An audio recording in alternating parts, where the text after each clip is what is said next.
Ne aneliftischer doxi Christe o Theo Simon Caro. Ding dong. Welcome. Howdy, howdy. Hi, Kevin. Again, so welcome, everyone. This is episode 4 of the Orthodachs Show, brought to you by thebyzantinelife.com. My name is TheBadgerDad, but you can also call me Lyndon. And I'm joined today by writer, theologian, and Fátima expert, Mr. Kevin Symonds. And Mr. Symonds was born and raised in Massachusetts. 2003, he received his BA in Theological Studies from the Franciscan University of Steubenville, Ohio, with an emphasis on classical languages. 3 years later, he obtained his MA degree in Theological Studies, also from Franciscan University. Kevin lives in Michigan and teaches theology. He specializes in the Catholic Church's theology of private revelation and has written books and numerous articles, both print and online. He is a member of the Mariological Society of America. So welcome, Kevin. Thank you. I unfortunately don't have as long of an intro as that, or as illustrious of one. But yeah, my wife and I, just to give a bit of background for those who may be tuning in for the first time, we kind of jointly run our little blog called TheByzantinelife.com, and we focus on where the sort of breathing with both lungs, where my wife coming from a Roman Catholic tradition and me kind of being raised both, but now fully Byzantine Ukrainian Catholic as my ancestors were, and just our life together, raising kids, trying to live authentic and intentional Catholic lives. And so today we wanted to kind of, because May is the month of Our Lady of the Theotokos, and we just celebrated recently on May 13th the feast of Our Lady of Fátima. And as was mentioned, Kevin has written several books and studied this topic extensively. And so we are hoping to talk today about a bit about Kevin's background in this area, and how we can kind of maybe make some connections with historically with the specifically the Ukrainian and Russian Greek Catholic churches, and maybe their connection or role in Our Lady's message at Fátima. So welcome, Kevin. Thank you for having me. It's great to be on here. So Kevin, did you want to start with maybe briefly, or you can be as brief or long as you like. So what, like, I understand that you're a convert to Catholicism. So was the sort of mystical tradition of the church, and specifically the message of Fátima, something that you were always interested in, or did that come after your conversion, your interest in the message of Our Lady? That was more afterwards. However, prior to my conversion, I kind of had an eye for all things mystical, but not necessarily mystical as we would understand it in proper theology. It was more along the secular lines, what today we call like the paranormal, and other sordid and sundry subjects. But thank God for grace, Amen. and conversion.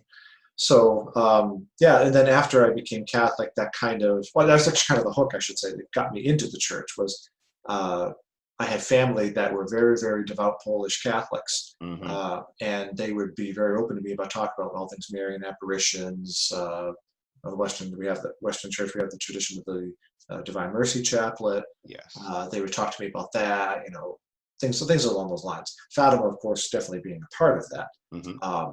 But yeah, so that was kind of the initial turning. And then when I started studying theology in 1999, things began to get more formalized, and that interest grew. And really from 2002 onward is when it really kind of started coming into its own theologically.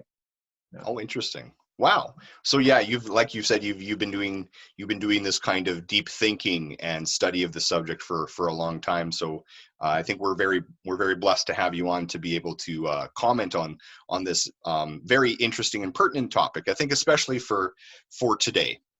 Maybe now, again, we recently celebrated the centenary of the message, but even it almost feels like maybe even today, Our Lady's message from Fatima is even more important. So I think what I wanted to kind of pick your brain about first was, what do we know about what exactly Our Lady requested regarding Russia, regarding the East, Russia and the East in the message, and what can we learn from that, and sort of how did Sister Lucia look at that in her later writings later in her life? Can you start us off there? Sure. Well, I think first it's best to be very direct and say that even though I have many roots and affinity and a deep love, I dare say, even for the East, the Byzantine connection to Fátima is something that I do have to engage in a greater study on. So things that I say, I just want to make sure it's very clear. They're very provisional, not necessarily reflective of any great depth, like of things like, for instance, like with me on the third part of the Secret of Fátima, something that's very much that has occupied my attention. But I think to begin then on that comment is, I think first of all, anything that Our Lady said about the East and Russia in particular, I think the first thing that it shows us is our loving mother's care for us, care for her children. Yes, what she said was largely pertaining to the Catholic Church, but at the same time, I don't really think it can be just about that. It's also about all of her children. And all who are baptized are members of the mystical body of Christ. Of course, to greater or lesser degrees that many share in it, because like, for instance, with the separated brethren or Protestants or anybody else for that matter. So I think, again, the first thing is our loving mother's care.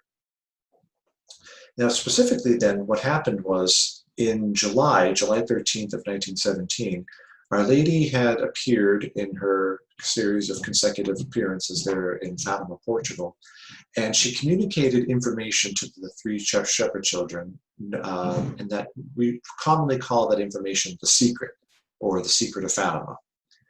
And it was later revealed that it had 3 different parts. And it's important to note this, what I'm about to say next. This is absolutely critical. To understand the Secret of Fátima, you have to know that it's one secret in 3 parts, and that there's an organic unity between the 3 parts. One affects the other, etc., etc. You can't really say something about one without it kind of affecting the others. You have to be very, very careful. Mm-hmm. And that might come into play here in a moment as during the course of our podcast today, where we're talking about some of the more of the specifics. So the first part was a vision of hell.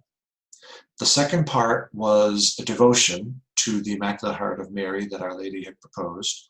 And then the third part wasn't revealed until a little bit later, but it essentially is about is a description of what would happen to, in very stark visual terms, if the prophecies of Our Lady, or if her warnings were not heeded, and the bad things that she said would happen, if what happened, how that would take place, and look like in concrete terms. Right.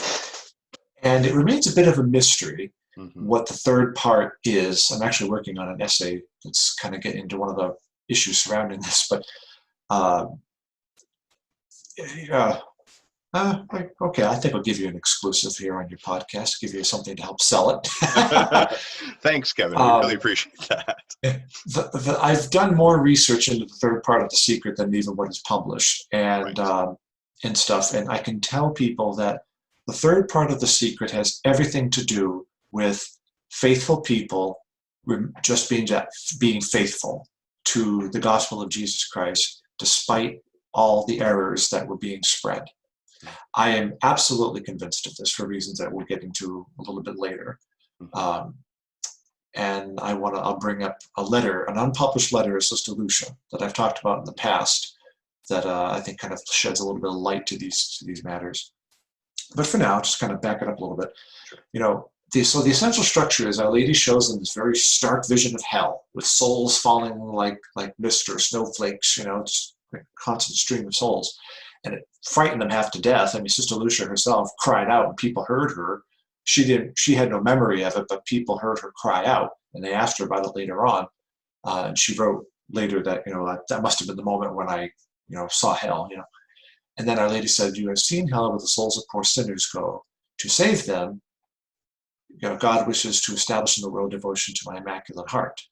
And then she proceeds into what we call the second part of the secret, which is about that devotion to the Immaculate Heart, as well as certain prophecies connected to it. She had requests and prophecies.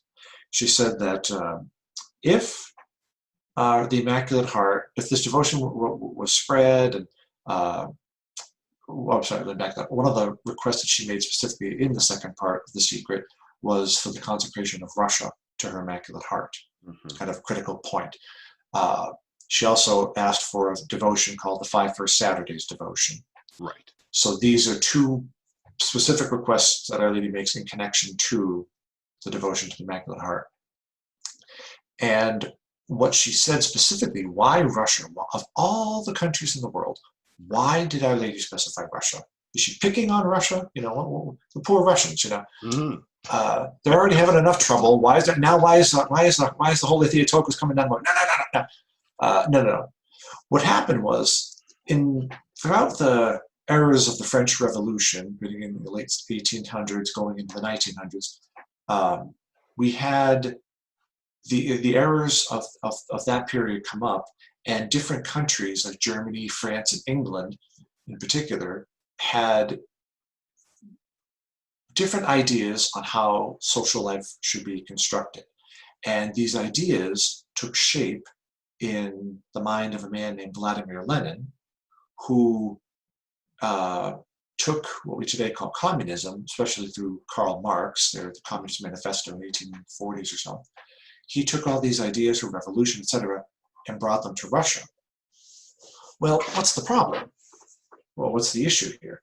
Well, prior to that, communism had been an idea on paper. It was not an actual system of government that was lived, I guess, or constitutionally backed by any particular country. But then Lenin gets snuck into Russia and creates issues with the poor Romanovs there, and next thing you know, boom, they're in the middle of World War I, and they're sustaining staggering losses with their death rates there during the war. People were unhappy, so the situation was just ripe, and Vladimir Lenin instituted this with his Bolsheviks there. They instituted this revolution and overthrew the Romanovs and the Russian monarchy, and now officially installed communism. Yeah. Now we have a difference. Communism is no longer an idea on paper. Now it has the power of the state backing it. But it wasn't original to Lenin. He had his influences. It was the Venerable Archbishop, hopefully blessed, Fulton J. Sheen, who made the point that about where the different influences of communism came that got imported into Russia. And he says, in his very dramatic preaching style, he says, "But what Russia gave it was an Asiatic soul," as he said in that preachy voice of his. And that fire, he says, more on what Sheen said in a few minutes. But so now it has the power of the state backing it. Now it can inflict severe persecutions. It's got power. Right. So tie this back in. July 13th, 1917, Our Lady specifies that Russia is in danger, and in so many words, and of Russia will spread her errors throughout the world. And she specifies what this will do. She says, provoking wars and persecutions, and good people will be martyred. The Holy Father will have much to suffer. Various nations will be annihilated. She says all these things are going to happen as a result of Russia. Well, the revolution hadn't quite happened just yet. The October Revolution hadn't happened just yet, but it was, like days away, really. So Our Lady points this out, and she says that this can be avoided if Russia is consecrated to my Immaculate Heart. But if not, these errors are going to be spread throughout the world, provoking all these terrible things. So when she said that she will come to ask the consecration of Russia. So in 1917, Our Lady didn't request it then. That came later in 1929, when Sister Lúcia, who was now the last surviving seer, the other two had died by early 1920. Sister Lúcia was, I think it was in Tui, Spain, and she had a vision of Jesus crucified, the Father and the Holy Spirit, and Our Lady standing next to it and running down the sides of the word graces and mercy, graças e misericórdias, I think in Portuguese. If anybody speaks Portuguese, I'm sorry for my horrible pronunciation. I don't mean your language is beautiful. I don't mean to mangle it. My read Portuguese is much better. So anyway, so she sees this, and Our Lady appears to her and says, you know, the time has come where God asks the Holy Father to consecrate Russia to my Immaculate Heart. Mm-hmm. Well, Sister Lúcia tried to get the information of Pope Pius XI, who was the reigning Holy Father at that time. And unfortunately, for whatever reason, it didn't happen. And, you know, there are reasons for it. I don't know if I have my opinion on it based upon the historical facts, but every time I say it, there's like an understood criticism, and people don't tend to like that. He wasn't really all that predisposed to private revelations. His own personal secretary, later Cardinal Confalonieri, wrote a biography in which he said that Pius was reading, he saw a revelation, he was reading it on one day, and, you know, he then crumpled it up and threw it in the trash can and said, well, if Our Lady's talk, if Our Lady was giving a message, she didn't give it to me, you know, or words to that effect. And I just thought it was, personally, I think it was a little flippant. And I'm sure that there's a lot more. Maybe he was talking about, you know, the specific thing in general. Maybe there was something terrible in the document. I don't know. But Confalonieri writes about this in the biography.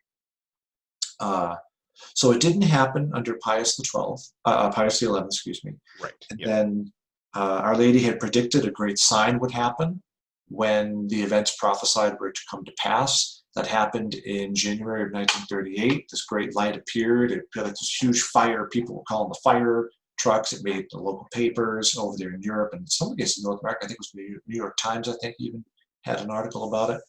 They call it Aurora Borealis. And people were talking peace at that time. But Sister Lúcia was in her convent there, and she was like, she actually wrote, she's like, they were talking about peace and whatever, but she's like, but I knew better. She actually said that, I knew better. And sure as the rain falls on a rainy day, the Anschluss happened with Hitler annexing Austria. And, you know, some people argue the historical beginnings, but Our Lady predicted that World War II would begin during the reign of Pius XI. Mm-hmm. And he died in, I think, February of 39, if I remember correctly. So, you know, and Sister Lúcia herself had specified. She said, no, it began with Austria or Poland, one of the two. It began, I think she said, with the Anschluss. And so now Hitler's taking over. You had Mussolini in Italy, Stalin over in communist Russia. Mm-hmm. So this veritable storm, the stage had been set for these errors to spread, and they did. There's kinds of ins and outs. I don't know if we should get into all that, but it suffices to say that one of the things that I talk about in chapter 9 of my book, it's very controversial, what I say here. And some would say I'm wearing a tinfoil hat, but I think there's something to be said for it. Mm-hmm. There was a study done by the Carnegie Foundation in the first 2 decades of the 20th century. And the question that they were looking at was, what is the fastest way to effect social change? Mm-hmm. Change within society, according to their dictates and whims and whatever else. Well, they did a study and they realized there's no faster way than war. So you have these liberals and free thinkers wanting to effect social change. Well, we know what that was. They're trying to remove the gospel, the kingdom of God, from society. Yeah. You know, as I say in the book, in whose or what image are they trying to recreate society? You know, it's a very controversial opinion.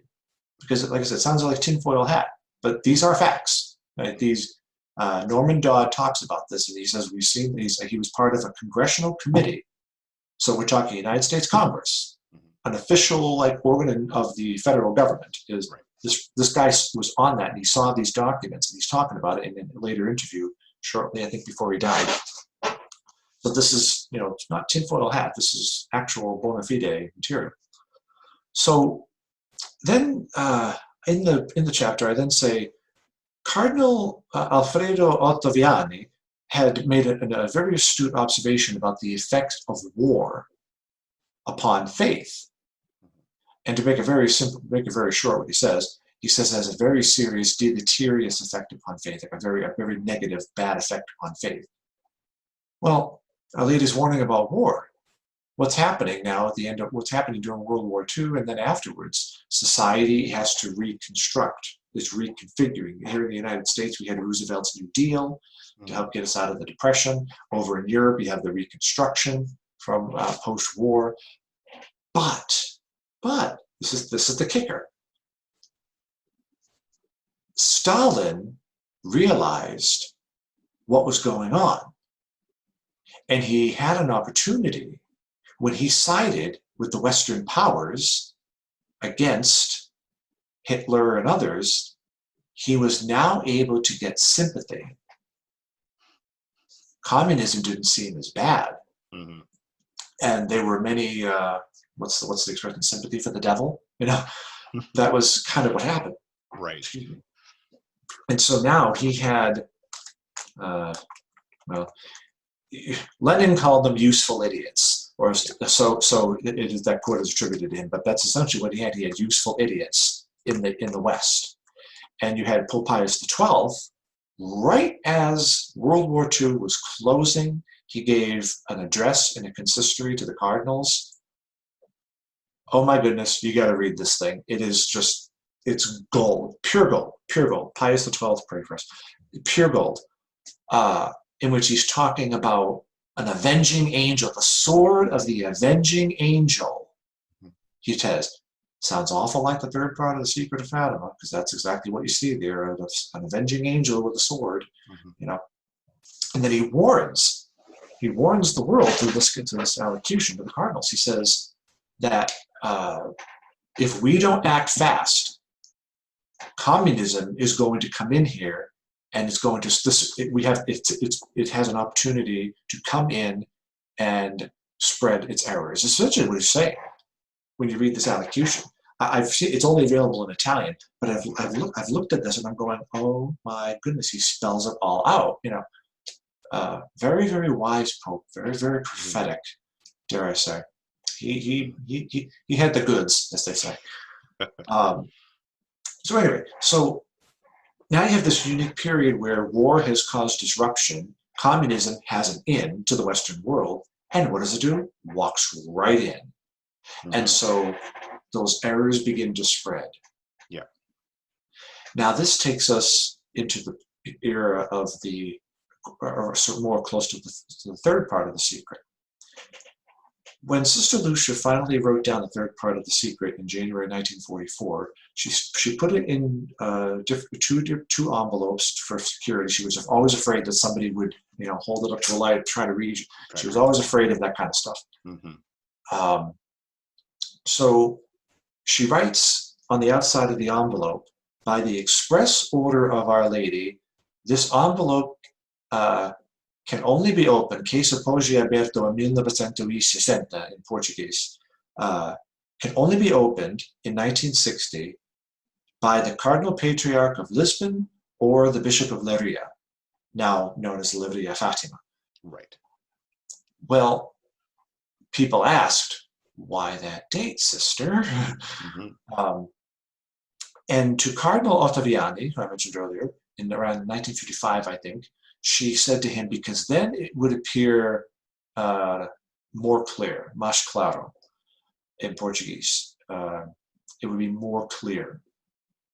Now, what we recently learned was she had written a letter in June of 1958, about 4 months before Pius XII had died. She wrote a letter to him, and she made a very, very profound observation which went unnoticed for about 3-4 years. She said that, she wrote to him and she said that in the era of the 60s, not just the year 60, but she used the word, the Portuguese word era, the period of the decade of the 60s. Communism will attain its high point, o punto maximo, its zenith, if you will. Yeah. So we know then that the third part of the secret had some stuff that would have happened beforehand, and then it would have come essentially almost like a full bloom in the 60s, or it would have been much more clear what it would have meant by 1970. Well, what happens? We have Vatican II that happens, and people were not obeying what the council actually said, what the Holy Father was ordering. You had this huge rebellion in the church. Pope Emeritus Benedict XVI just wrote a letter to commemorate the 100th anniversary of St. John Paul II's birth. And he actually mentioned this indirectly when he made a comment to the effect in this document that that people were not reading the council correct. I don't have the document in front of me, but he said something to the effect of, people were not reading the council correctly. They were reading it all wrong, and that everything was all up in grabs, and no one really knew what the faith was anymore. As a result, is what he was driving at. Everybody thought that things could be changed, and that's not what the council intended. And some people believe that the third part of the secret was about the Second Vatican Council. Well, I mean, depending upon how you look at it, maybe, but you know, some people claimed that Our Lady predicted that there would be a bad or evil council. The German word was schlecht, which is a common word, I think, for bad. Well, we have a letter from Sister Lúcia herself. I have the book right here. I can show you. She herself said that it was a Sagrado Concilio, a holy council. She said it twice in the same letter. Well, if Our Lady called it a bad council, why is Lúcia contradicting the Blessed Mother? You know, something don't add up here. But what it seems to me then, what happens then with the third part of the secret is this. Sister Lúcia had written a letter to Pope St. Paul VI, and I've seen this letter. I saw the first page of it. Let me be more precise. And she's writing to the Holy Father to encourage him. And when you read what she wrote, it's almost a running commentary on the third part of the secret. And she's talking about these people who remain faithful to the doctrines and the dogmas and the laws of God, you know, and she specifies herself, her community, and a whole multitude of other Christians, she says. And I'm sitting there going, this is a running commentary on the third part of the secret. I've had 3 years now to reflect upon this document, and I have to tell you, it just comes across as she's interpreting, in a sense, the third part of the secret, because the imagery is clearly there. She's talking about the church going through an agony in Gethsemane, agonia de Gethsemane in Portuguese, and she's traversing this period of darkness that's being promoted by the powers of hell. I mean, this is how she's writing in this very stark, unpublished letter. I saw it there at the museum, at the Sister Lúcia Museum in Coimbra 3 years ago, and my eyes, it was in a display behind glass, and my eyes kept going over to this letter. I was trying to look at other stuff, but I kept going back over, and I was like, am I reading what I think I'm reading? You know, sure as the rain falls on a rainy day, it turned out pretty, very, very, very powerful letter. Wow. So anyway, I think that's what happens then, is the errors of Russia had spread, and now they're definitely in the church and in the world. You had this revolt. But the third part of the secret is about those who remain faithful. Yeah. And it's a prophecy about those people.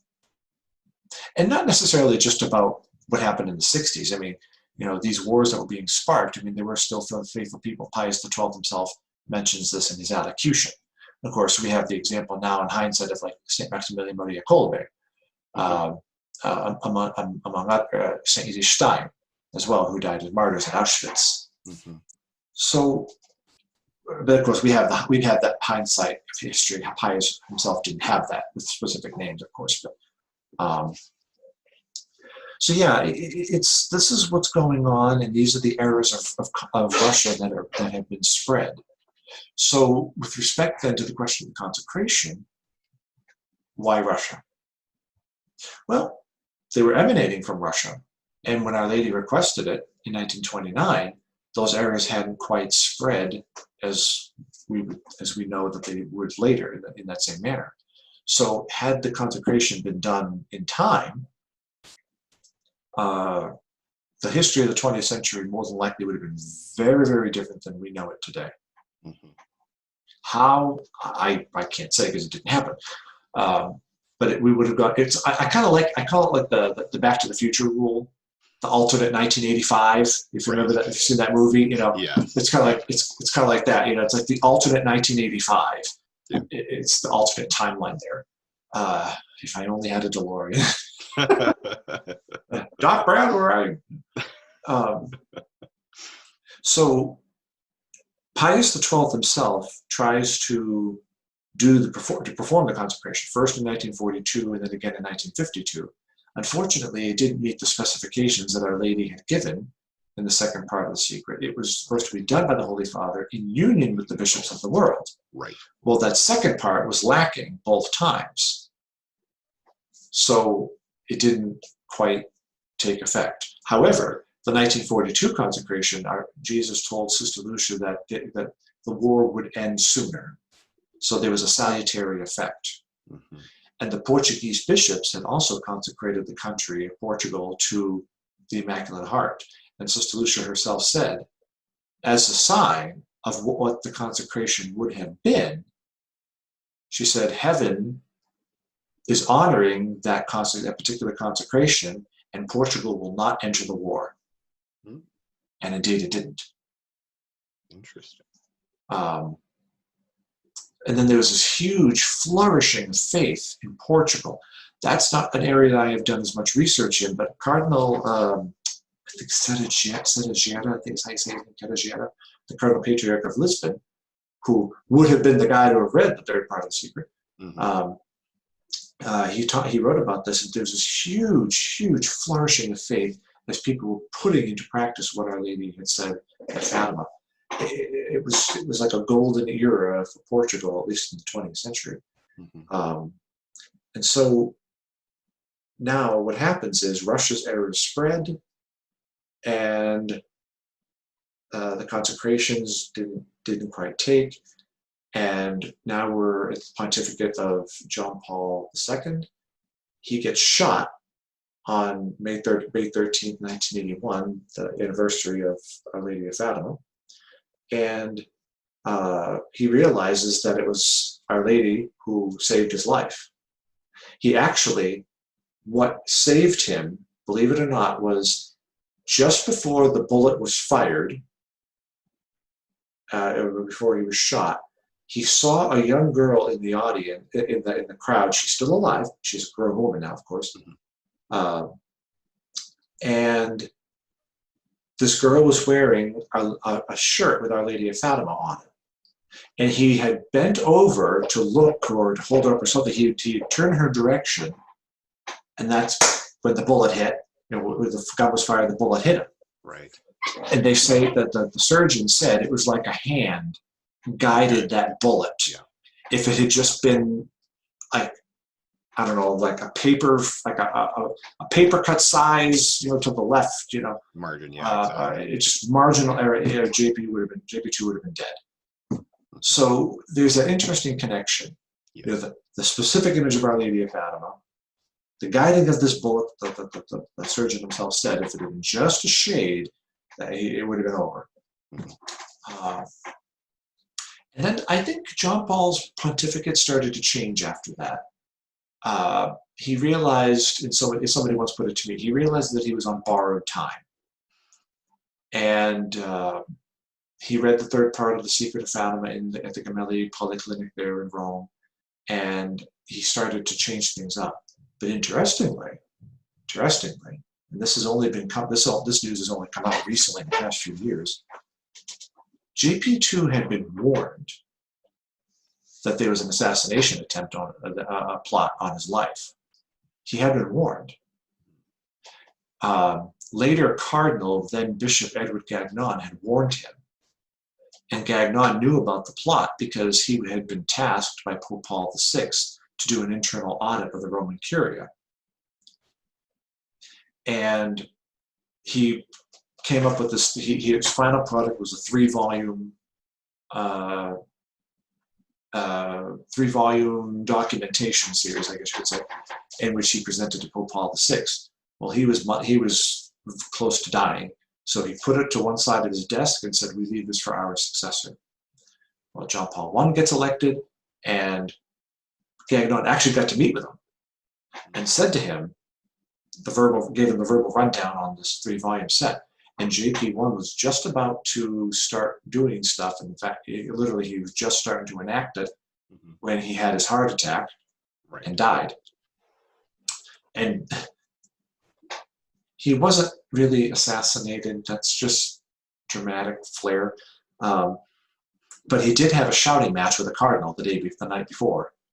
And I think, personally, that just, we knew he had a weak heart, and he had a shouting match with a cardinal the night before. So I think that just did him in. So then, but he made a prophecy actually. After he was elected, he said it was a mistake. I wasn't supposed to be elected. And he said the guy that sat in front of me in the conclave was the one who was supposed to be elected. And they went back and they looked at the records. Caro Cardinal Wojtyła was the guy that was sitting in front of him. And JP1 did make that claim. I heard that legend and I looked it up. He did in fact say it. It is documented. He made that statement before he died. I haven't seen the book in about 11 years, but I do remember it was real. Right. So now JP2 is Pope. Right. He's elected Pope. Gagnon gets to meet with him and gives him the verbal rundown. Tells him about the cardinal that JP1 had the shouting match with. He was actually a Freemason, Sebastian Cardinal Baggio. And Gagnon told the Holy Father, you got to do something about this. And John Paul I had other tasks that he had, other ideas, and he basically blew Gagnon off and said, well, we'll deal with this later. We'll tend to this matter later. And Gagnon said words that were very, very apt. He looked at the Holy Father and said, "If they let you live." They actually said that, if they let you live that long. So Gagnon, interestingly, after this meeting with John Paul II, he left the papal apartments, got into his car, and told his secretary, who was driving, to book him a flight. And the driver was like, "Why?" He said, "I quit." And he's like, You what? He's like, "I'm quitting. Like, I'm leaving Rome. That's it. Like, I'm done." And so Gagnon, so the next day, he had written out his resignation to the Holy Father, and he gave it. The driver brought him to the Secretary of State, and Gagnon waited in the car and had given the driver specific instructions on what to do. The driver went up to the stairs, gave it to whoever the secretary was, and just as he was getting ready to leave, Cardinal Secretary of State Casaroli had come out. He had heard what was going on. He got the letter, and he was just like, "What are you doing? Where is Gagnon? What are you doing?" He was like, "Your Eminence, he's resigning. He can't do that. You tell him to get up here right now and come see me." And Father, he was a priest. Father looked at him and said, "He's made it very clear that he is not going to come up here, but he is down in the car if you want to go down to him." And Casarella was like, "No, I'm not going to do that." So he said, "Okay, then have a good day, Your Eminence." He went down and walked out. The driver is Father Charles Theodore Murr. He is still alive. He's about 70 years old now. He wrote a book in which he recounts these stories. He used to work for Cardinal Gagnon as the secretary there. So yeah, he's a good man. I know him personally. He's a good man. So then, of course, JP2 gets shot, and now he realizes, Gagnon was right. It is said that when he first woke up out of the coma, now Cardinal, then Monsignore Givish was there, and bent over really quick to the Holy Father's mouth, and JP2 said very weakly, "Find Gagnon." Yeah. They found him in Colombia preaching missions on the Sacred Heart, and he got brought back to Rome, and shortly thereafter he was made a cardinal, I think. And he was deep in JP2's trust there. So this is what's happening. These are what's happening. Nobody knew for sure that this event could have been related to the third part of the secret, but there were a lot of speculations. Right. And gradually, as the text hadn't been published yet, but gradually as we were getting closer to the year 2000, you had all these apocalyptic fears. And so the Vatican decided to release it on the year that they decided that they beatified the two younger shepherds, Francisco and Jacinta Marto. Francisco and Jacinta, excuse me. That was announced May 13th that it was going to happen, and it was officially published, actually, and give you a nice little visual here. As soon as it wants to cooperate with me. Pardon me. Of course, the one day actually in this little book in Italian, it's Il Messaggio di Fátima, or in English, Message Fátima, published by the Congregation of the Doctrine of the Faith. It was released. There was interventions or these speeches by Ratzinger and then Archbishop, later Cardinal Bertone, and then a Q&A session. Well, some people weren't happy, but more on that maybe a little bit later. But what happens is it talks about a bishop dressed in white going up towards a cross on this high mountain, and and is killed. Well, a lot of people read JP2's experience in that, but there was some criticism because JP2 didn't die, whereas the bishop in white dies. Right. So there is some legitimate criticism there. So long story short, for the past 20 years, this has been going back and forth, people criticizing the church's official interpretation. And again, there's some room for that. I mean, I think there's some. Ratzinger himself said that we're not imposing this on the church. It's open for criticism, in other words. So how does this all then play in with Russia? Well, as communism, in 1984, John Paul II had performed the consecration as requested. He did make it a consecration of the world as opposed to Russia. Right. And so that's led to some criticisms. But however which way one looks at the history, and this is not an area I know a ton about, admittedly, there is a moment where he makes a pause when he's reciting the formula. And it is said by people who are in the know that he silently named Russia in corde Eius, in his heart. And so it is said then that that's what made it in a way acceptable to have it in fulfilling Our Lady's requests. The JP2 had sent out letters to all the world's bishops asking them to join in this. And right. There was at least a moral majority. A few years later, communism starts to fall. The Soviet Union, the Berlin Wall falls in '89. And I'm old enough, I have a vague memory of that, but I do remember when that went down. And then I think it was essentially done in Russia in 1990, by 1991, 92, I think. Yeah, great. 91. Yeah. And so I mean, it's fascinating stuff. But so it was essentially over as far as it was major world power. It wasn't eradicated. And John Paul II acknowledged this in his social encyclical Centesimus Annus. He said that even though it has been, defeated, it has not been eradicated. And he indicated, I forget the paragraph number, he indicated that there's a threat that it could arise again. I think in some ways we see this now in our day. Right. But I don't really think that the errors themselves have been eradicated. We talk about cultural Marxism here in the West. Right. There's something to be said for that too, and it's an open area for students of theology and history to examine.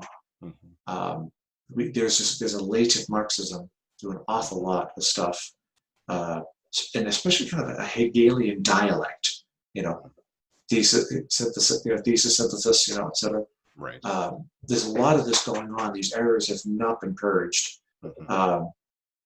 which again has led some people to question the efficacy of the 1984 consecration. But Our Lady didn't say that all the world's problems go away. Yeah. With the consecration of Russia, we still have our part to do. Exactly. That's kind of been my sort of a private thought I've had too, is that it wasn't just the consecration. There was also the spreading the devotion to the Immaculate Heart and the 5 first Saturdays too. Like it's far more nuanced than just like, again, a magic formula.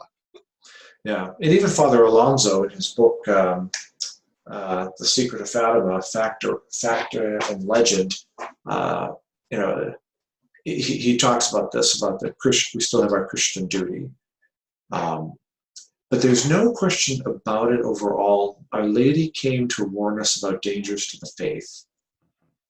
And when she talked about Russia, she said that Russia will be converted and there will be peace. She said, in the end, my Immaculate Heart will triumph. The Holy Father will consecrate Russia to me, and she will be converted. There will be a period of peace. Converterá, I think, in Portuguese. Well, what does that mean? Well, a lot of people's knee-jerk reaction thought that Russia was going to become Roman Catholic. Well, that's nonsense. I'm going to flat out and say it is nonsense. That's not what you have to understand what conversion means, and Sister Lúcia herself talks about this in her book, Como Vejo a Mensagem, How I See the Message. And she said, conversion means to change from one thing to another. And she specifies, she says, when Our Lady was talking about convert and these wars, she said she's talking about the wars that were being brought on by atheism, atheistic communism, specifically. Lúcia says this in the book. I have it over here on my shelf. It's not that all wars just stop. It's those in relation to the spread of Russia's errors, particularly atheistic communism. We haven't even defined what those errors are, have we? But generally, it's atheistic communism and materialism. That's kind of the general accepted interpretation. And I happen to agree with it. And so it doesn't mean that Russia is going to become Roman Catholic necessarily, but it means that there will be this, that people will reject these errors, had it happened in time, that is.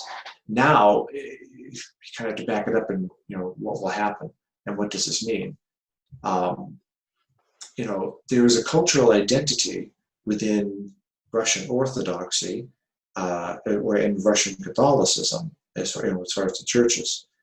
And Our Lady didn't mean that that's just going to get obliterated and overtaken by the Latin Church. That's not necessarily the case. And Sister Lúcia herself is reported to have made comments to this effect. She made it to the King of Portugal, I think, and the King of Portugal was talking with a Russian Orthodox priest who mentioned it in a letter. So I know it's once, twice removed. Right. The video is available. He gave the talk on YouTube, and I saw that particular part of it. And and I've seen write a document from Sister Lúcia, and she says much the same thing. So I'm inclined to believe the story. So that if we talk about it in terms of ecumenism, it's not necessarily that everybody's going to become Roman Catholic. But what it does mean is that there will be this conversion of the heart, at the very least, conversion of the heart that leads people, that's rooted in Mary's own heart, her Immaculate Heart. St. Louis de Montfort, for instance, has a beautiful expression. He calls the Virgin Mother of God, the Holy Theotokos, the mold of God, because in her God took flesh. Right.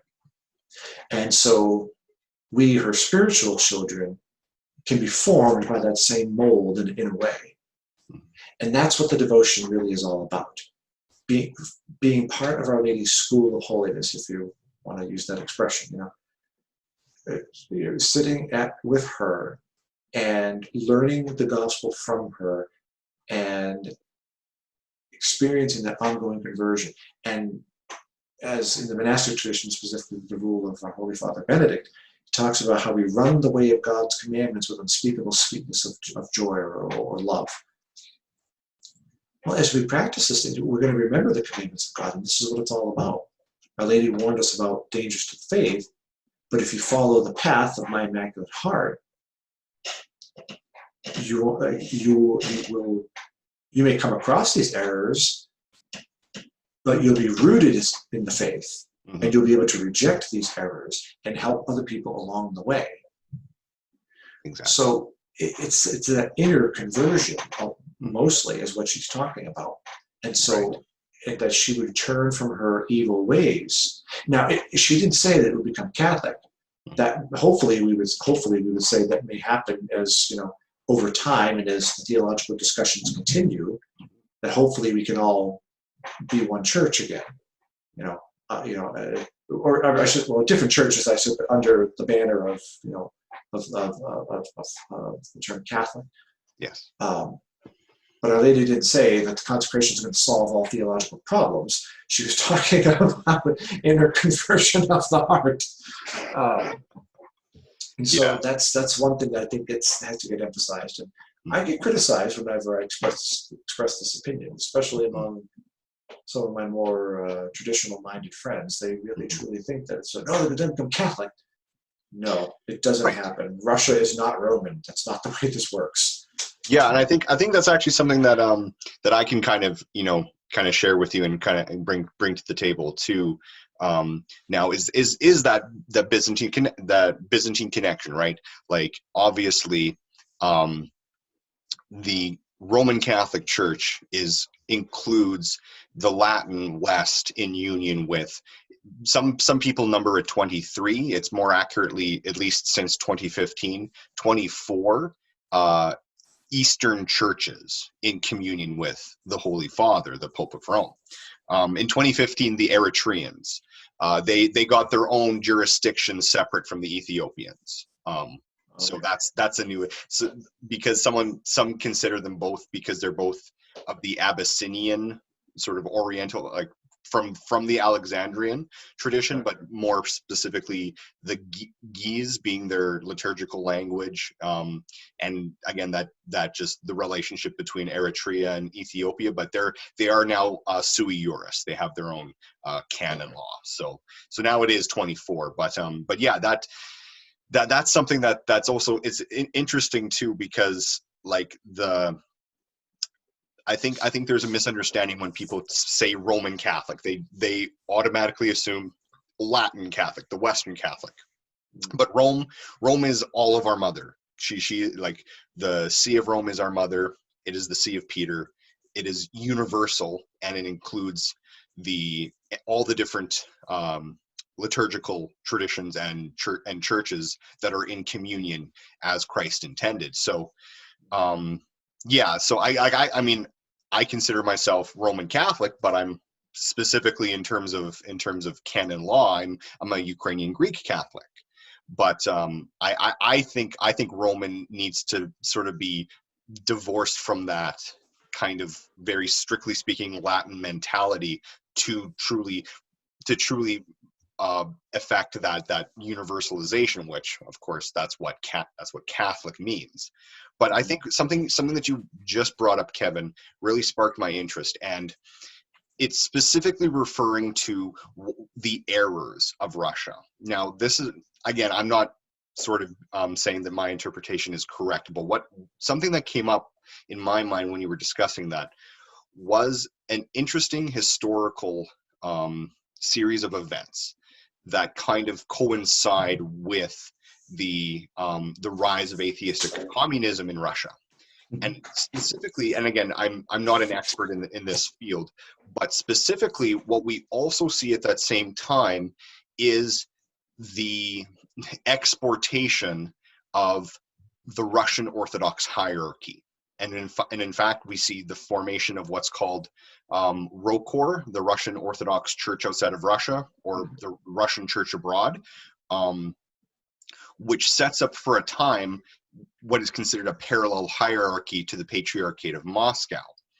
And it's like, again, there you could, of course, obviously I think Orthodox would challenge me on this, but and there might be more nuance that I'm missing here, but the universality of the Russian Orthodox Church in terms of its reach was fairly limited. We see wherever the Russians went, of course, there was always an Orthodox missionary impetus, but we only see that in Eurasia, and then again North America to a small portion of Alaska, like that, and again, so that's sort of the, up until very, very recent events, that's the reach of the Russian Orthodox Church and her missionary activities.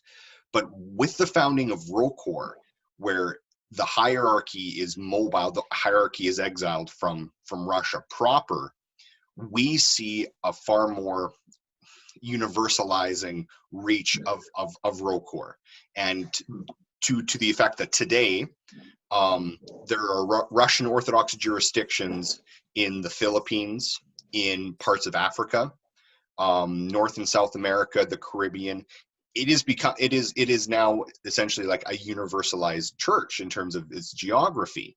Yeah, it's the way that I kind of, when a Byzantine priest friend of mine put it, it's like there was a Russian Orthodox, I think, patriarchate established, I think, in Austria, if I remember correctly, and somewhere there in Europe, that the priest said to me, he's just like, and that was astonishing, he said, because the number of Russian Orthodox in Austria could fill a phone booth. Exactly. That always seems to be a hallmark of ROKOR, is establishing like exarchates rather than just missionary activities. But what's interesting in this too is that when you at least virtually, when you look into these different communities, they're communities that are made up of the local members. It's not strictly speaking a Russian Caucasian clergy. They focus on getting local men elevated to the presbyterate and working in the missionary field there. So that's. I'm so glad you said that. That triggers a personal story. Thank you for confirming that. Thank you. I appreciate that. Yeah, absolutely. And so, but what we see here too, and again, so not to criticize the missionary activity of any truly established apostolic faith. I mean, that's separated strictly speaking from the Catholic Church, but still spreading the valid sacraments and baptizing and confirming people as fully Christians. But it is, in one sense, the spreading of an error, and that error is schism. So that's something that kind of happens at the same time, is with the rise of atheistic communism in the heart of Russia, we see, but again, even though the Russian Orthodox Church is the largest Orthodox jurisdiction, it pales in compared to especially the Latin West, but Catholicism in particular, right? So when you say, well, they've got like a handful of priests and a handful of missions, does that constitute the spreading of an error? So I'm willing to be challenged on that, but it just seems to me that I definitely agree with the interpretation that atheistic communism could specifically be the error of Russia, but there is this little nuance with, well, the Russian Orthodox Church wasn't a global church until ROKOR was established per se. So that's also, the spreading of an error, one could say, schism. But I kind of wanted to touch on that a little bit, but specifically more get back to the historical connection to, like what you say, the chronology of the events of Fátima, in particular referencing the third secret, right? What entails consecration of Russia and how that sort of unfolded historically, but connecting it with some specific events from the history of the Ukrainian Greek Catholic Church, which I find very interesting. Specifically, the creation of a Russian Greek Catholic Church body. So to sort of set the stage for our viewers, obviously there has since the year 988 there's been a Catholic or canonical apostolic church in the lands of Eastern Europe, starting in Kiev and Rus. And there's the debate about the different exact dating for the East-West schism, but we don't really see a Catholic jurisdiction sort of in the heartland of Russia. Again, we're thinking north of the Dnieper River, for up until the time of Catherine the Great, who gives the royal nod to the Pope establishing two different Roman Rite Catholic jurisdictions in the Russian Empire, namely the Archbishopric of Mogilev and the suffragan bishopric of Tiraspol. And these continue to exist today. They represent, I think they've now been, I think Tiraspol was sort of subjugated to now the archbishop's seat is Moscow. There's a Roman Rite Catholic Archbishop of Moscow who oversees the Russian Catholic Church. But again, that's a very new innovation in terms of just church polity. But so we had two very small dioceses that were existing prior to the 20th century, but in May specifically of 1917, we see the establishment of a canonically speaking proper Eastern Rite jurisdiction of the Catholic Church in Russia. And that is the Russian Greek Catholic Exarchate, sort of centered in St. Petersburg. And it's very interesting. It's connected a lot with the figure of Venerable Andrei Sheptytsky, who was the Ukrainian Greek Catholic Metropolitan of that time. And I wanted to bring up, I didn't know if I was going to bring it up, but we were hoping to get a second guest, so three in the discussion, from the Reverend Dr. Athanasius McVeigh, the foremost English-speaking Ukrainian Catholic Church historian, specifically of the 19th and 20th centuries. And he mentioned to me in a conversation I had with him virtually regarding he says it was literally, to his knowledge, and again I don't know what the sources he was referring to when he said this, but he said it was almost like it was kept secret, or it was kept secret, that under the pontificate of Pope Pius X, Saint Pope Pius X, that Pius X had given sort of elevated jurisdiction to Venerable Andrei Sheptytsky to basically essentially be the de facto patriarch of the Eastern lands, of the Russian lands, which put him above the Archbishop of Mogilev in terms of jurisdiction, like that he would be, so that it's interesting. And I think Father Athanasius may be developing this in terms of his research, but it's interesting because leading up to 1917, it's Venerable Andrei Sheptytsky who is essentially the papal legate that establishes this new Russian Greek Catholic church body. Speaking of and if that's true, that goes back to Pope St. Pius X. And if there's connections to Fátima here, then that actually makes a very interesting connection, because Pius X died in 1914. Mm-hmm. That would make a very interesting connection.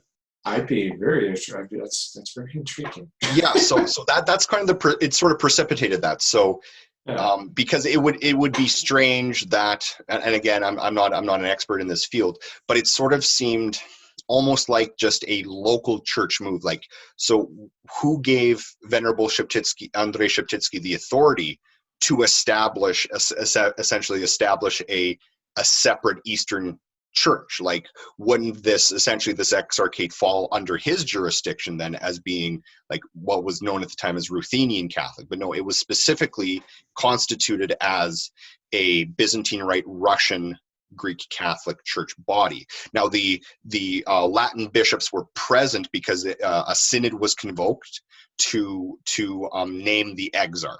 Now, this was something I wanted to make another public correction. I misspoke in my last podcast that I had actually said that Blessed Leonid Fyodorov, who's the exarch who was elected, was consecrated as well to the episcopacy, but that's incorrect. And again, according to my conversation with Father Athanasius, he refused. He was offered to have episcopal jurisdiction, like to be consecrated a bishop, and he refused. So he was essentially just the exarch apostolic administrator.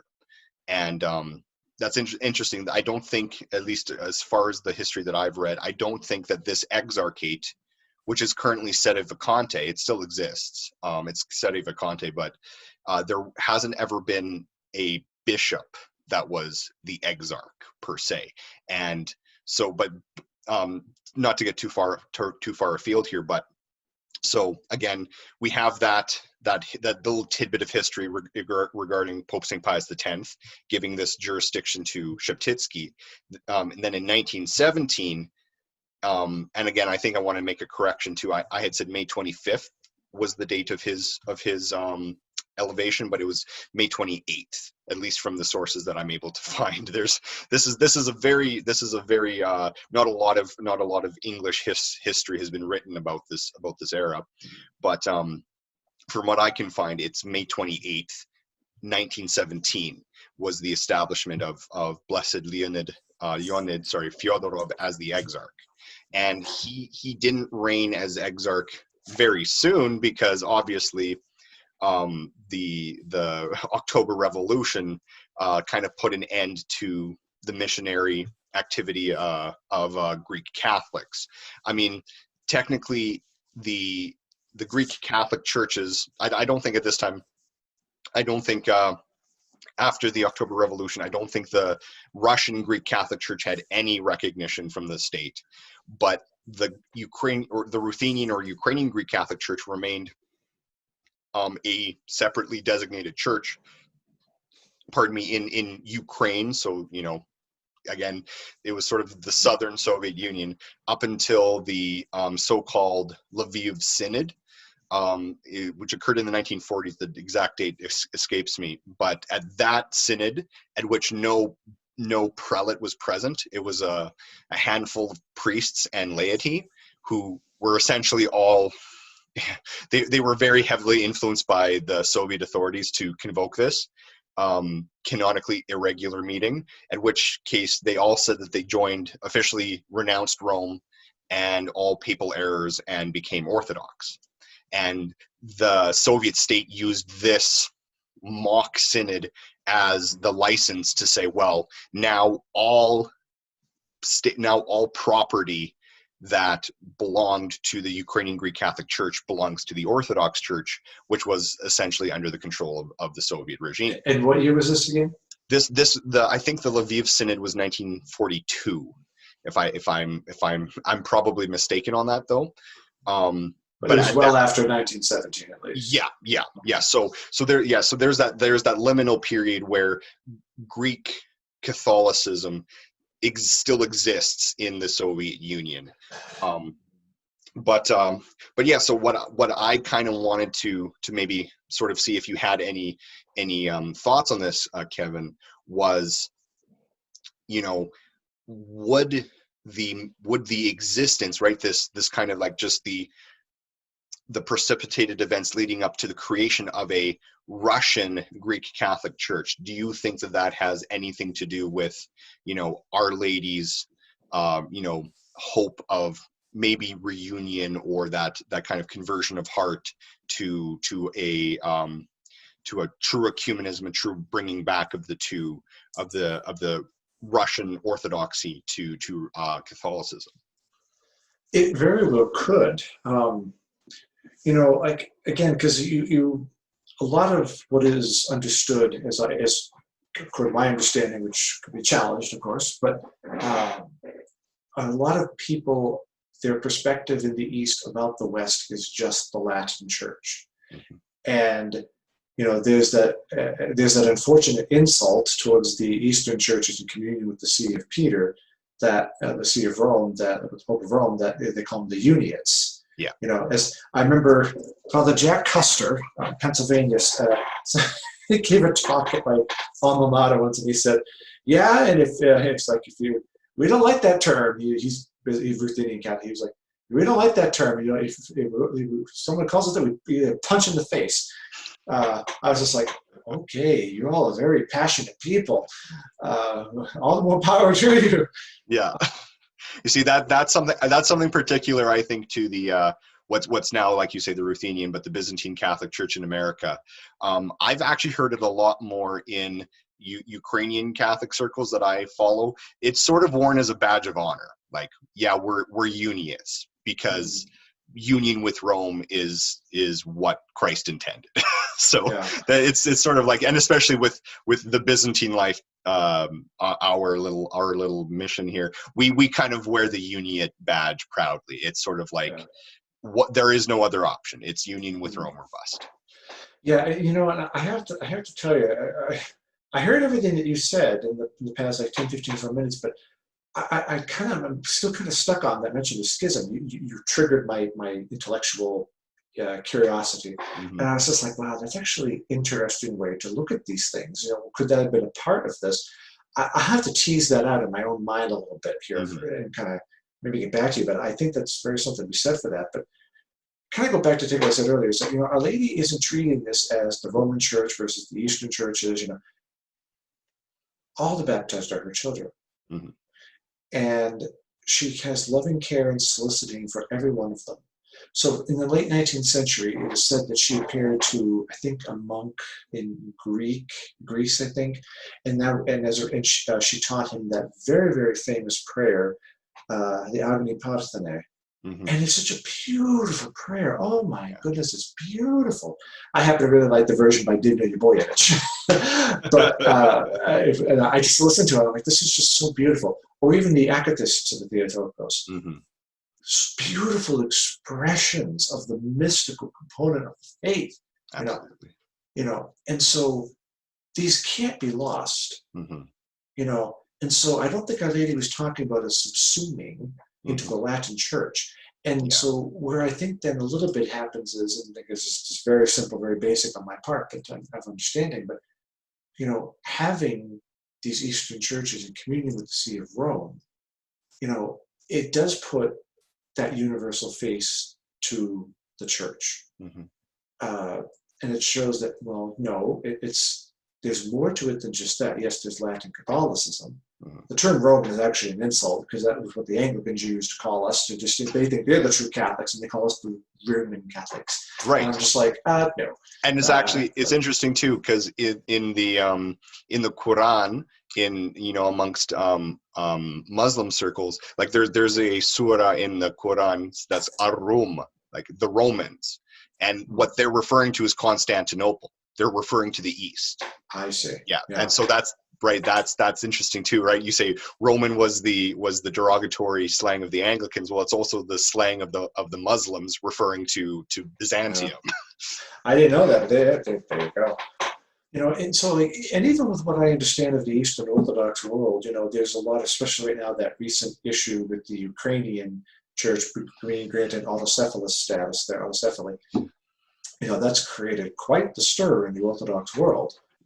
And part of that reason why that's created quite a stir is because it has been considered to be a huge ding to the authority of the Russian Orthodox Church. Yes. Huge ding. Yes. And it doesn't say much. I'm saying that wrong. I apologize.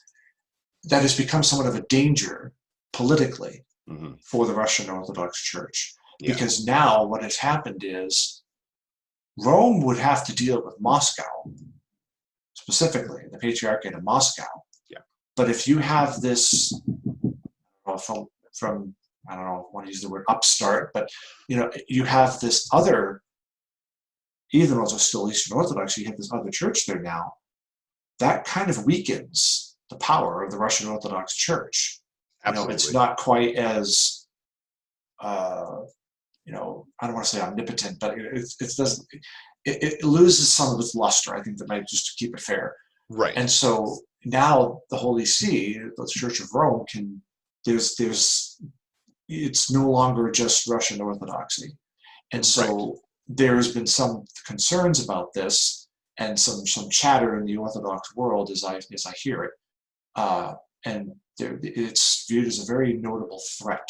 And so some people are arguing that's the reason. That's the real reason why they're upset over this, because the Ukrainian Orthodox Church had already been granted the independent status. I think it was the 1920s or 30s. You may be more familiar with the history than I am, but I was talking with a Byzantine friend of mine, a priest friend of mine. He's been, I've known the guy since 2004. We talk about everything under the sun. And he was telling me about this stuff recently, past 4 or 5 months or so. And he was saying, he's like this, in a way, it's like not that these objections are null and void, because it was already granted, that independent status back in the first half of the 20th century. Yeah. I was like, oh, really? And he's like, yeah. I'm like, oh, I didn't know that. What I understand is that, that's, and again, this might be getting too far afield again, but that's a very messy history. So up until like the past couple years, when this tomos is the Greek word of autocephaly was given by the ecumenical patriarch, there were 3 different Orthodox jurisdictions in Ukraine. And then in addition to the Roman Catholic and Ukrainian Greek Catholic churches, 2 of which were not considered, the word they use is canonical bodies. So what they believe is that when those churches, so I think what your friend is referring to is the what it used to be called the autocephalous Ukrainian Orthodox Church. They fully integrated into the new Orthodox Church in Ukraine. The other Orthodox body that integrated into this new canonically established church were parts of the Ukrainian Orthodox Church Kievan Patriarchate, which was seen as sort of like the only major threat to Moscow's jurisdiction. To be honest, as I understand it, the autocephalous Ukrainian Orthodox Church was such a small jurisdiction that it wasn't really considered to be a threat. But Moscow did not consider either of them to be canonically valid. And the only, up until this new Tomos was elected, and actually that was disputed amongst a lot of different Orthodox bodies. I think for a time there were sort of like Constantinople, the ecumenical patriarchate, had like sort of strained relations with either the Kievan Patriarchate or the autocephalous Church, but I'm not as well educated on who constituted them and under what authority. But it's sort of safe to say that neither of them were given the nod by Moscow, and so Moscow claimed total jurisdiction over the area and said, no, you can't establish a new jurisdiction without my approval. But unfortunately, this is something that a lot of folks aren't aware of, and I became aware of it recently, that so there was a unification synod convoked that was led up to this new church body petitioning for autocephaly from the ecumenical patriarchate, and it was sort of set up in a really canonically weird status. So the former patriarch of Kiev was considered the patriarch. That was his title, was patriarch. And then there was a suffragan bishop who would have basically, he would do a lot of like the countrywide jurisdiction. He was called the primate. And the primate that was elected was the Metropolitan Epifany, who is now the Metropolitan of the church. But and he was originally from the I think the autocephalous Orthodox Church. And these two, the patriarch and the primate, were supposed to have like a joint jurisdiction, but the patriarch was supposed to have precedence. And after the unification synod, basically like basically all of the authority in effect went to Epifany as primate. And the patriarch, this Kievan patriarch, was just like, well, I'm supposed to be like in charge. Like, so when all the arrangements were being made, the Tomos was going to be given to Epifany as primate. And this kind of setup was like baffling the Kievan patriarch. He's like, well, no, I'm the patriarch. I should have precedence over the primate. That's apparently what their constitution had said. And so months after this was convoked, he backed out. And so but the thing is not all of his bishops followed him. So I think this patriarch of the Ukrainian Orthodox Church Kievan Patriarchate and some of his bishops still operate as a non-canonical body. But the majority of the bishops of the autocephalous Orthodox Church and the Kievan, former Kievan Patriarchate sort of combined into the new Orthodox Church in Ukraine. So yeah, it's interesting, right? No, yeah, nobody's talking about that. It's a very conflict, yeah, for sure. You know, and like in through all this, and kind of taking it back a little bit to the questions of like the things with Fátima, right? You know, like it's but the devotion to the Immaculate Heart of Mary. We see here a difference between Eastern and Western theology, especially since the 1600s here in the West. We have the devotion to the Sacred Heart with the revelations to Margaret Mary Alacoque by Jesus, and now the devotion to the Immaculate Heart of Mary. And there is difference in Eastern and Western theology there because, especially amongst theology among the Orthodox Church, you don't really have a devotion to the heart; you have a devotion to the person, the saint, right, the blessed one, the holy one. Exactly. And I think kind of how does this work with the Immaculate Heart in Russia? Well, I think that the basic guideline was worked out by the members of the Russicum back in the first half, I think around 1946-ish, 43, 46, something through there.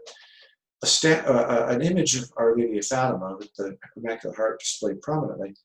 I don't remember if it was a statue or an icon, but they were working on this. So they were talking about it. It was present there at the Russicum, and they would say, "Well, what's the basic way that we get like?" They said, "Well, the heart represents Mary's love for her love for God, her love for her children, love for the Church, and in that they could accept what this is if it's meant to that." And that's how it was understood in the context of that Eastern theology.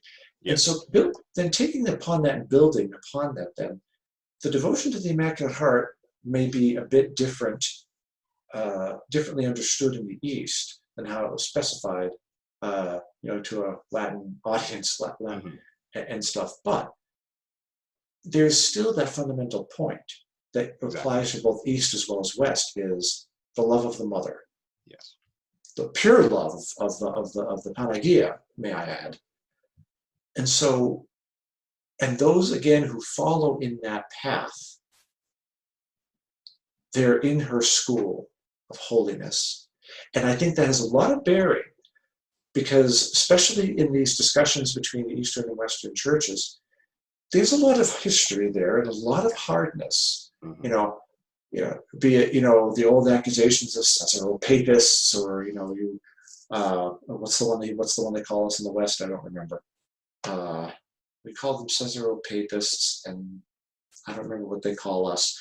But there's a lot of hardness there, and it goes very, very, very, very, very deep, very deep. Absolutely. And so I think that when people get that with that reminded of that, and they're practicing that, that kind of thaws a lot. And I might be incredibly elementary in thinking this way, but I think that there's something to be said for that. Our Lady is trying to help us all gradually come together. Absolutely. And actually, I think that's kind of where I wanted to sort of conclude our discussion. Before I get into that briefly, I was going to mention what you were speaking about, the interpretation of the heart, of the heart devotions in the East.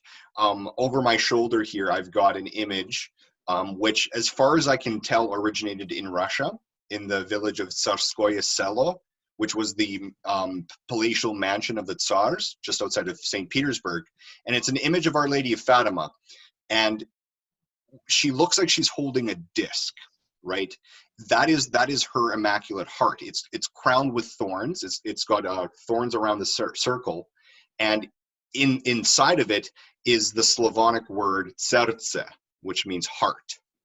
So that's essentially probably the closest that you'll see that isn't a strict Latinization. You can find tons of renditions of the Immaculate Heart of Mary as an icon, but this, I think, is the closest to an authentic interpretation, where the heart is sort of seen as like her interior, her soul, you could say, and then as is sort of the custom in the East, there's always like writings around the figures and what's around the figures in these icons, and it's just to show what they are. So like it's not Immaculate Heart, it's not Heart of Mary, it's just heart is what's written inside the circle there. What's interesting too is I wanted to kind of conclude, because I think this is actually something key to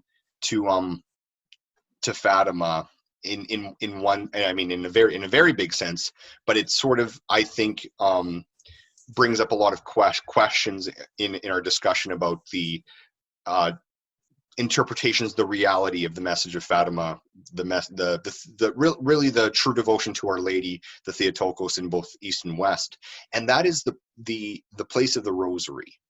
Now, I think that's probably something that a lot of, even well-intentioned Greek Catholics, but especially Orthodox, would see as an imposition, a Latinization is what it's often referred to as, of why the necessity of the Rosary. And I think that, especially after Vatican II, there was, mention made that, devotion to the authentic, for lack of a better word, what are often liturgical devotions, like the akathist, like you mentioned. There's the supplicatory canon. In the Slavic traditions, we call it the moleben. In the Greek, it's often called paraklesis. But again, these are all essentially liturgical functions. Like there's almost all the texts you find call for the presence of a priest or at least a deacon to lead these devotions. Well, I don't mean to cut you off, but it's actually Sister Lúcia was petitioning the Pope to declare the Rosary to be a liturgical prayer.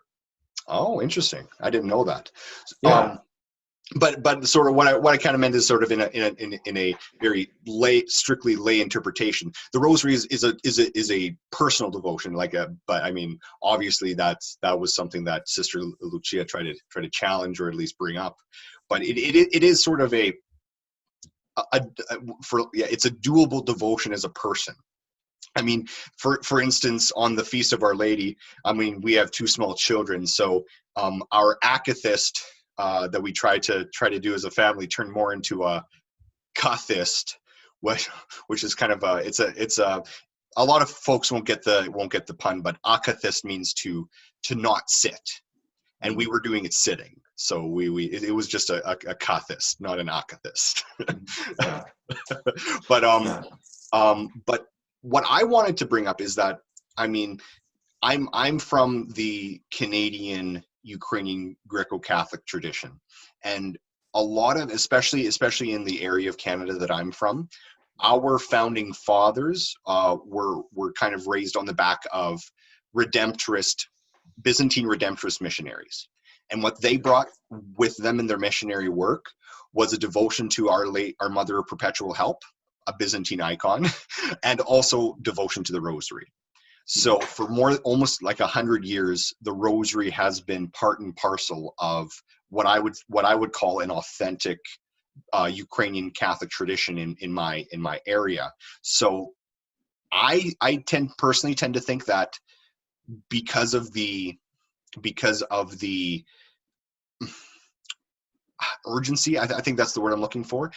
I think that it's safe to say that Our Lady's message is a universal one, and even even this particular mention of the rosary, he kind of elevates it above East-West distinctions. I think that's kind of what I've been trying to do with my wife Kaileshka on our website is to kind of, if people need, if the word the rosary is kind of like foreign and scary to Easterners, to Orthodox or Greek Catholics, we reintroduce people to a very it's ancient by now. It's not ancient in terms of history, but a devotion of Seraphim of Sarov, which he termed the prayer rule of the Theotokos, which was essentially the rosary. It called for one Our Father and 10 Hail Marys, meditating on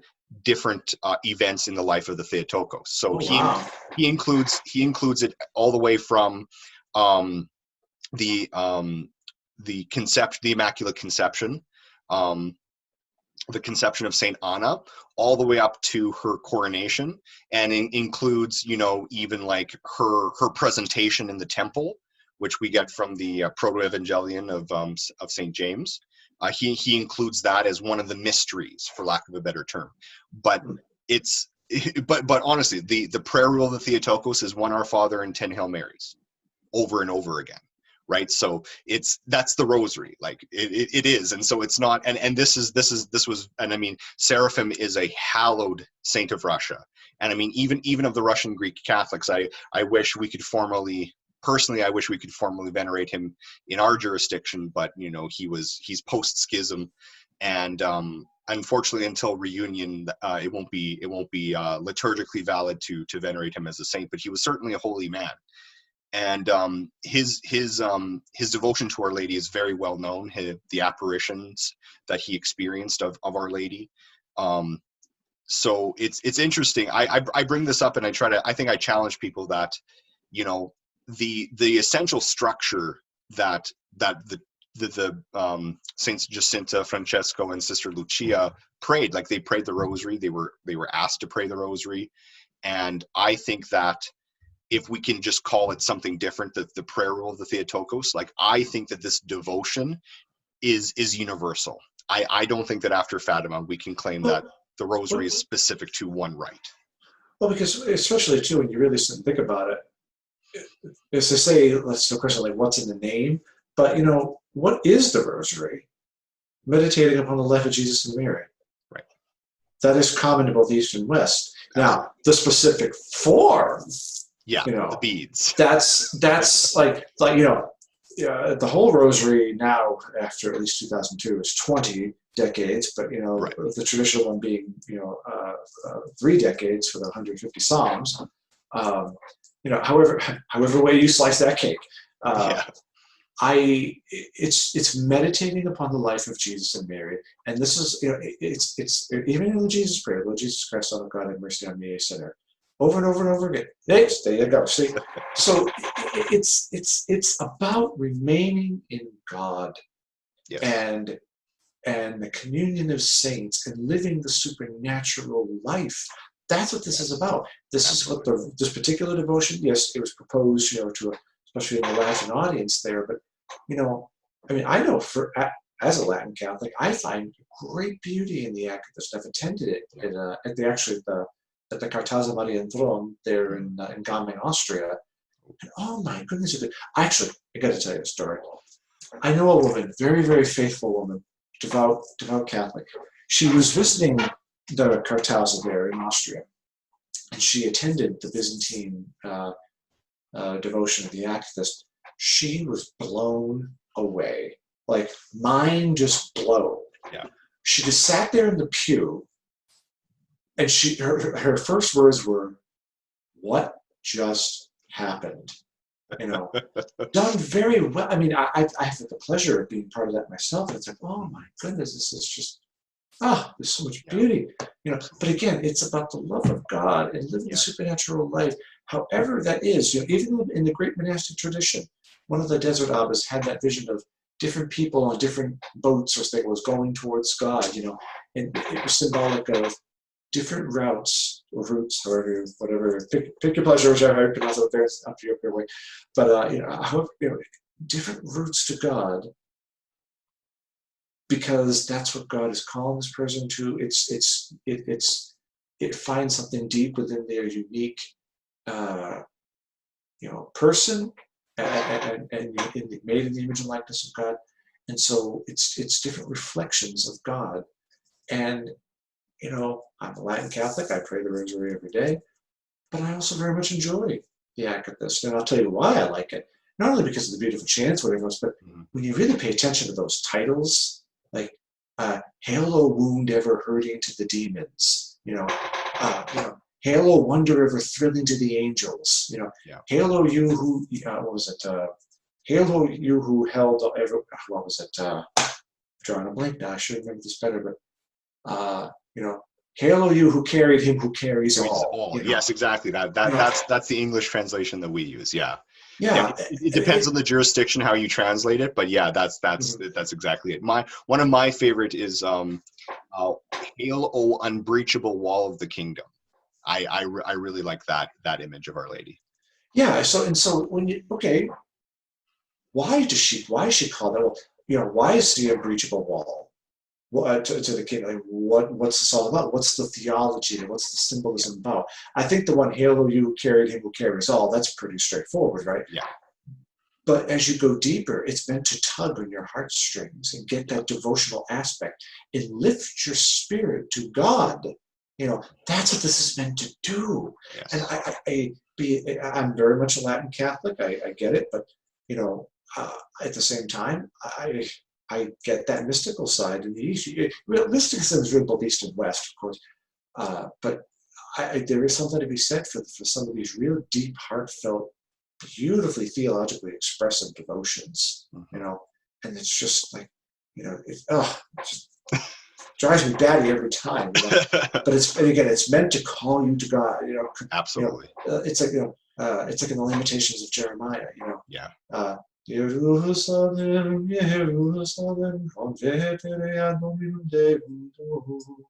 convert to the Lord your God. Turn, converse, turn towards. Yeah. That's what it's about. I won't beat a dead horse. Well, thank you so much, Kevin. And I think we'll end our discussion there. It's been very fruitful. And I wanted to apologize as well. I kind of jumped right in. This is my first Zoom discussion being recorded for a podcast. So Theotokos, forgive me. I forgot to open us in a prayer, but thankfully, I'm sure Our Lady understands, and we'll close with a Hail Mary. And how about, so that we're not overlapping audio, I'll begin it and then you can end it, Kevin, and then we'll sign off. Sounds good. Okay. In the name of the Father, and the Son, and the Holy Spirit, amen. In the Father, and the Son, and the Holy Spirit, amen. In the name of the Father, and the Son, and the Holy Spirit, amen. Hail Mary, full of grace, the Lord is with thee. Blessed art thou amongst women, and blessed is the fruit of thy womb, Jesus. Holy Mary, Mother of God, pray for us sinners, now and at the hour of our death. Amen. Amen. Our Lady of Fátima, Ora pro nobis. In the name of the Father, and the Son, and the Holy Spirit, amen. In the name of the Father, and the Son, and the Holy Spirit, amen. In the name of the Father, and the Son, and the Holy Spirit, amen. Well, thank you so much, everyone, for tuning in. I'd like to thank again my guest, Kevin Symonds. Please check out his published works. You can find links to where you can get copies of his books on his website. And just so I don't get the address wrong, Kevin, why don't you tell our viewers what your website address is? Sure, it's just my first and last name.com, www.kevinsymonds.com, kevinsymonds.com. And I'm so sorry, it's Symonds. I've been pronouncing it wrong the whole time. I apologize. Yes, but if nothing else, it's a balancing act. I'm sure I botched many words, especially with Portuguese. Like I said earlier, I'm sorry again, Portugal. All of your books are available on Amazon just by searching your name. So if you want to learn more about Kevin's work and his writings, please check them out. And also, if you feel so inclined in your charity, you can support us here at thebyzantinelife.com, on Patreon, through PayPal, or even by checking out some of our merch on Zazzle.ca/bizshop. We've got Byzantine. items, mugs, t-shirts, all those kinds of things can help us continue to do work like this and to keep the lights on. So we appreciate it, and may God provide the increase. Thanks so much, Amen. Kevin. Blame, shame, the ones who do.